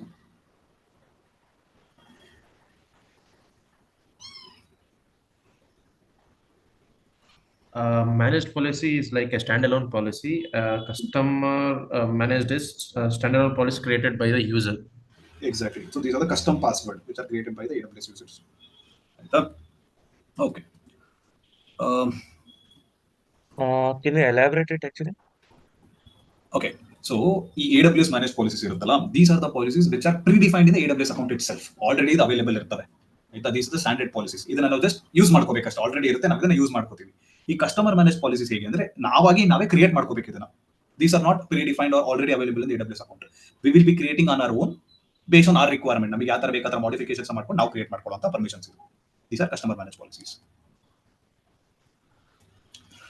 Okay, about 3 policies, which are AWS management policies and user and group policies, right? ಅಲ್ಲ, AWS managed policy ಬರುತ್ತೆ, customer managed policy ಬರುತ್ತೆ, inline policy ಬರುತ್ತೆ. So inline policies are again directly attached to the users or the groups. ಆಯ್ತಾ? So ಇದು ಒಂದು particular group ಅಥವಾ ಯೂಸರ್ಗೆ attach ಆದ್ಮೇಲೆ you can't reuse that particular policy. ಅದನ್ನ ನಾವು ಇನ್ಲೈನ್ ಪಾಲಿಸಿ ಅಂತ ಕರಿತೀವಿ. ಸೊ ಅದನ್ನ ನಾವು ತಿಳ್ಕೊಳ್ಳೋಣ ಇನ್ನು ಜಾಸ್ತಿ ನಾಳೆ ಲ್ಯಾಬ್ ಮಾಡುವಾಗ will see how that actually works ಅಂತ. Okay fine. Now in which all ways can you authenticate to your AWS account? ನಿಮ್ಮ AWS ಅಕೌಂಟ್ ನಲ್ಲಿ ಹೇಗೆ ಆಕ್ಸೆಸ್ ಮಾಡಬಹುದು ಅಥವಾ ಅಥೆಂಟಿಕೇಟ್ ಮಾಡಬಹುದು? Auth and Google. No, that is MFA. Okay. ನಾನು in general how can you access the AWS account ಅಂತ ಕೇಳ್ತಾ ಇದ್ದೀನಿ ಅಷ್ಟೇ. Graphically Okay, and command line. Sorry, Through CLI and GUI. CLI and GUI. The GUI ಅಂದ್ರೆ ಯಾವ್ದು ಹೇಳಿ? GUI ಅಂದ್ರೆ which comes in the GUI? What comes in the GUI? Software development. AWS IAM dashboard. Yeah. Management console access. Yeah. So that comes in the GUI. CLI ಅಂದ್ರೆ ನಿಮ್ಮ command line interface ಬರುತ್ತೆ. And what if you want to access through certain programs or codes or certain softwares? SDK. SDK, software development kit ನಾವು use ಮಾಡ್ಕೋತೀವಿ. Now, what is the difference between logging into the AWS account from management console and CLI? What is the difference? Access token. Even access token. In CLI, we will be using access token to sign in. Correct. And in management console? Username, password. Exactly. The credentials are the difference whenever you're logging in through management console and command line. Right? But now let's say I want to automate the task of starting the EC2 instance every day at 9 AM in the morning. ಆಯ್ತಾ? And ಇದನ್ನ ಮಾಡಕ್ಕೆ ನಾನು ಏನ್ ಮಾಡಿದ್ರೆ ಒಂದು lambda function ಬರ್ದಿರ್ತೀನಿ. Python program will be return in the lambda code in the AWS console, and I am trying to start that particular EC2 instance every day at 9 AM in the morning. So basically, I'm making a call from one service to another service. If I want to provide permission to make the call from Lambda to EC2, what should I be using here? How can I be providing the permission? Using SDK? No. ಒಂದು service ಇಂದ ಇನ್ನೊಂದು ಸರ್ವಿಸ್ಗೆ ನಾನು call ಮಾಡಬೇಕು. ಈಗ communication establish ಮಾಡಬೇಕು. What roles can I give? What permissions can I give? Sorry. You want to automate for a certain time, so you want to create an event. ಅಲ್ಲ, permission ಏನ್ ಕೊಡಬೇಕು ಅಂತ ನಾನು ಕೇಳ್ತಿದ್ದೀನಿ ಅಷ್ಟೇ. ದಟ್ ಓಕೆ, ನಾನು event create ಮಾಡ್ಕೋತೀನಿ, start ಮಾಡ್ಬೇಕಾ ಸ್ಟಾಪ್ ಮಾಡ್ಬೇಕಾ, that is left to me. What permission can be given? ಯಾವ ತರ ನೀವು ಕಮ್ಯುನಿಕೇಶನ್ ನ ಎಸ್ಟಾಬ್ಲಿಷ್ ಮಾಡಕ್ಕೆ ಹೇಗೆ ನೀವು ಅಲೋ ಮಾಡ್ತೀರಾ? By creating role. What role? What role is that called? Group permission. No.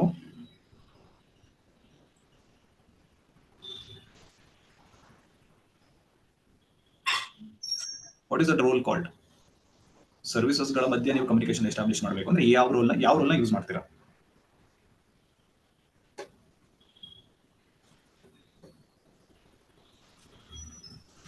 You will make use of Security user. Okay. Service roles ನ use ಮಾಡ್ತೀರಾ. IAM ರೂಲ್ಸ್ ಫಾರ್ ಸರ್ವಿಸಸ್ ಅಷ್ಟೇ. So if you want to provide permissions for the services, then you make use of service roles. ಆಯ್ತಾ?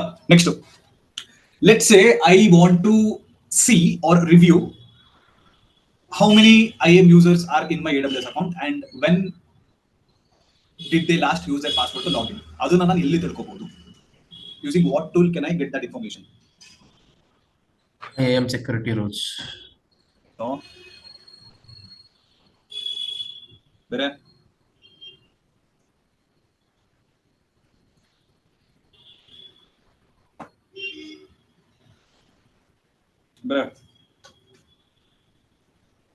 IAM security tools correct, but IAM security tools ಅಲ್ಲಿ ಯಾವುದು?